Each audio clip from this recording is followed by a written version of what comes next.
ಗಣೇಶ ಪೆಂಡಾಲ್ನಲ್ಲಿ ಪ್ರಸಾದ ವಿತರಣೆಗೂ ನಿಯಮ.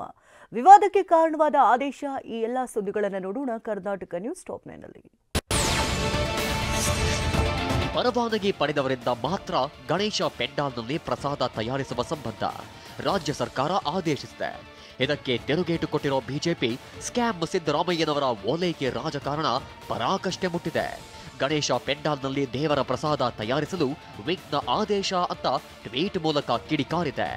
ಎಫ್ಎಸ್ಎಸ್ಎಐ ಪರವಾನಗಿ ಪಡೆದ ವ್ಯಕ್ತಿ ಸಂಸ್ಥೆಗಳಿಂದ ಪ್ರಸಾದ ತಯಾರಿಕೆ ಆದೇಶ ಹೊರಡಿಸಿ ಹಿಂದೂಗಳ ಮನಸ್ಸು ಘಾಸಿಗೊಳಿಸಿದ್ದಾರೆ ಅಂತ ಕಿಡಿಕಾರಿದೆ.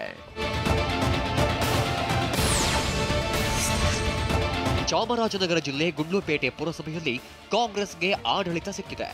ಅಧ್ಯಕ್ಷ ಉಪಾಧ್ಯಕ್ಷರಾಗಿ ಆಯ್ಕೆಯಾದವರು ಬಿಜೆಪಿಯಿಂದ ಗೆದ್ದಿದ್ದಾರೆ. ಕಾಂಗ್ರೆಸ್ನವರಿಗೆ ಹಿಂಬಾಗಿಲ ಮೂಲಕ ಅಧಿಕಾರ ಹಿಡಿಯುವ ಪರಿಸ್ಥಿತಿ ಬಂದಿದೆ ಅಂತ ಚಾಮರಾಜನಗರ ಜಿಲ್ಲಾ ಬಿಜೆಪಿ ಅಧ್ಯಕ್ಷ ನಿರಂಜನ್ ಕುಮಾರ್ ಹೇಳಿದ್ದಾರೆ. ಅಧಿಕಾರ ಹಣ ಇದೆ ಎಂಬ ಕಾರಣಕ್ಕೆ ಬಿಜೆಪಿ ಸದಸ್ಯರನ್ನ ಸೆಳೆದಿದ್ದಾರೆ. ಬಿಜೆಪಿ ಸದಸ್ಯರಿಗೆ ಆಮಿಷವೊಡ್ಡಿ ಹೈಜಾಕ್ ಮಾಡಿ ಅಧಿಕಾರ ಹಿಡಿದಿದ್ದಾರೆ. ಪಕ್ಷ ದ್ರೋಹ ಮಾಡಿದವರನ್ನ ಯಾವುದೇ ಕಾರಣಕ್ಕೂ ಕ್ಷಮಿಸಲ್ಲ ಅಂದ್ರು.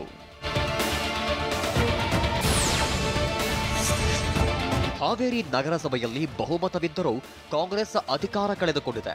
17 ಮತ ಪಡೆದು ಬಿಜೆಪಿಯ ಶಶಿಕಲಾ ರಾಮು ಮಾಳಗಿ ಅಧ್ಯಕ್ಷರಾಗಿ ಆಯ್ಕೆಯಾದರು. ಮತದಾನ ಪ್ರಕ್ರಿಯೆ ವೇಳೆ ಕಾಂಗ್ರೆಸ್ನ 6 ಸದಸ್ಯರು ಗೈರಾಗಿದ್ರು. 11 ಮತ ಪಡೆದ ಕಾಂಗ್ರೆಸ್ ಸದಸ್ಯೆ ರೇಣುಕಾ ಪರಾಭವಗೊಂಡರು. ಇನ್ನು ನಗರಸಭೆ ಕಚೇರಿ ಎದುರು ಪಟಾಕಿ ಸಿಡಿಸಿ ಬಿಜೆಪಿ ಕಾರ್ಯಕರ್ತರು ಸಂಭ್ರಮಿಸಿದ್ರು.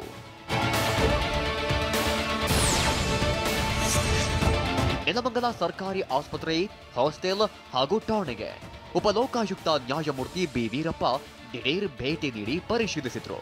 ಸಾರ್ವಜನಿಕರಿಂದ ವ್ಯಾಪಕ ದೂರು ವ್ಯಕ್ತವಾಗಿದ್ದರಿಂದಾಗಿ ನ್ಯಾಯಮೂರ್ತಿ ವೀರಪ್ಪ ಭೇಟಿ ನೀಡಿದ್ರು. ಸರ್ಕಾರಿ ಸಂಬಳ ಪಡೆದು ಸರಿಯಾಗಿ ಕೆಲಸ ಮಾಡದವರಿಗೆ ತರಾಟೆ ತೆಗೆದುಕೊಂಡರು. ಮಂಡ್ಯದಲ್ಲಿ ಹೆಣ್ಣು ಭ್ರೂಣ ಹತ್ಯೆ ದಂಧೆಯ ಕಿಂಗ್ ಅರೆಸ್ಟ್. ಈ ಸುದ್ದಿಯನ್ನು ನೋಡೋಣ ಸಮಗ್ರ ನ್ಯೂಸ್ ಟಾಪ್ 9ನಲ್ಲಿ. ಗಣೇಶ ಹಬ್ಬಕ್ಕೆ ಊರಿಗೆ ಹೊರಟ ಪ್ರಯಾಣಿಕರಿಂದ ಹೆಚ್ಚು ಹಣ ವಸೂಲಿ ಮಾಡುತ್ತಿದ್ದ ಖಾಸಗಿ ಬಸ್ ಮಾಲೀಕರಿಗೆ ಆರ್ಟಿಒ ಅಧಿಕಾರಿಗಳು ಶಾಕ್ ನೀಡಿದ್ದಾರೆ. ಬೆಂಗಳೂರಿನ ಕಲಾಸಿಪಾಳ್ಯ, ಆನಂದರಾವ್ ಸರ್ಕಲ್, ಯಶವಂತಪುರ ಸೇರಿದಂತೆ 10ಕ್ಕೂ ಹೆಚ್ಚು ಕಡೆ ಆರ್ಟಿಒ ದಾಳಿ ನಡೆಸಿದೆ. 2-3 ಪಟ್ಟು ಟಿಕೆಟ್ ದರ ಹೆಚ್ಚಿಸಿದ ಖಾಸಗಿ ಬಸ್ ಮಾಲೀಕರಿಗೆ ದಂಡ ವಿಧಿಸಿದ್ದಾರೆ. ಸಾಲು ರಜೆ ಹಿನ್ನೆಲೆ ಏಕಾಏಕಿ ಟಿಕೆಟ್ ದರ ಹೆಚ್ಚಿಸಿದ್ವು. ಸೆಪ್ಟೆಂಬರ್ 8ರವರೆಗೆ ವಿಶೇಷ ಕಾರ್ಯಾಚರಣೆ ನಡೆಯಲಿದೆ. ರಾಜ್ಯ ಮಟ್ಟದ ಉತ್ತಮ ಶಿಕ್ಷಕರ ಪ್ರಶಸ್ತಿಗೂ ಹಿಜಾಬ್ ವಿವಾದ ತಟ್ಟಿದೆ.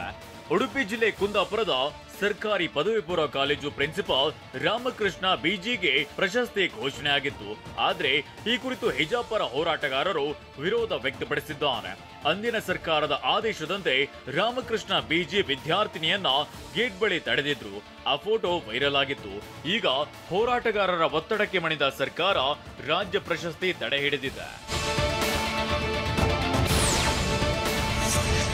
ಕೊಪ್ಪಳ ಜಿಲ್ಲೆಯ ಅಂಜನಾದ್ರಿಗೆ ಸಂಪರ್ಕ ಕಲ್ಪಿಸುವ ರಸ್ತೆಯಲ್ಲಿ ರಾಮನ ಧನುಸ್ಸು, ಹನುಮನ ಗದೆ ಹೋಲುವ ವಿದ್ಯುತ್ ಕಂಬಗಳ ತೆರವಿಗೆ ಆದೇಶ ಹೊರಡಿಸಿದ್ದ ಗಂಗಾವತಿ ತಹಶೀಲ್ದಾರ್ ವಿರುದ್ಧ ಕ್ರಮಕ್ಕೆ ಆಗ್ರಹಿಸಲಾಗಿದೆ. ರಾಜ್ಯ ಸರ್ಕಾರದ ಮುಖ್ಯ ಕಾರ್ಯದರ್ಶಿಗೆ ಈ ಬಗ್ಗೆ ವಿಧಾನ ಪರಿಷತ್ ವಿಪಕ್ಷ ನಾಯಕ ಛಲವಾದಿ ನಾರಾಯಣಸ್ವಾಮಿ ಪತ್ರದ ಮೂಲಕ ಮನವಿ ಮಾಡಿದ್ದಾರೆ. ಗದಗ ಜಿಲ್ಲೆ ಲಕ್ಷ್ಮೇಶ್ವರದ ದೊಡ್ಡೂರು, ಹೆಸರೂರು ಸಂಪರ್ಕ ರಸ್ತೆ ದುರಸ್ತಿಗೆ ಆಗ್ರಹಿಸಿ ಗ್ರಾಮ ಪಂಚಾಯತ್ ಕಚೇರಿಗೆ ಮುತ್ತಿಗೆ ಹಾಕಿ ಗ್ರಾಮಸ್ಥರು ಪ್ರತಿಭಟಿಸಿದ್ದಾರೆ. ರೈತರು ಜಮೀನಿಗೆ ತೆರಳುವ 4 ಕಿಲೋಮೀಟರ್ ರಸ್ತೆ ಕೆಸರುಮಯವಾಗಿದ್ದು ಅವಘಡ ಸಂಭವಿಸುತ್ತಿದೆ. ಹಲವು ಬಾರಿ ಅಧಿಕಾರಿಗಳಿಗೆ ಮನವಿ ಮಾಡಿದ್ರೂ ಸ್ಪಂದಿಸದಿದ್ದರಿಂದ ಗ್ರಾಮ ಪಂಚಾಯತಿ ಕಚೇರಿಗೆ ಮುತ್ತಿಗೆ ಹಾಕಿ ಗ್ರಾಮಸ್ಥರು ಪ್ರತಿಭಟಿಸಿದ್ದಾರೆ.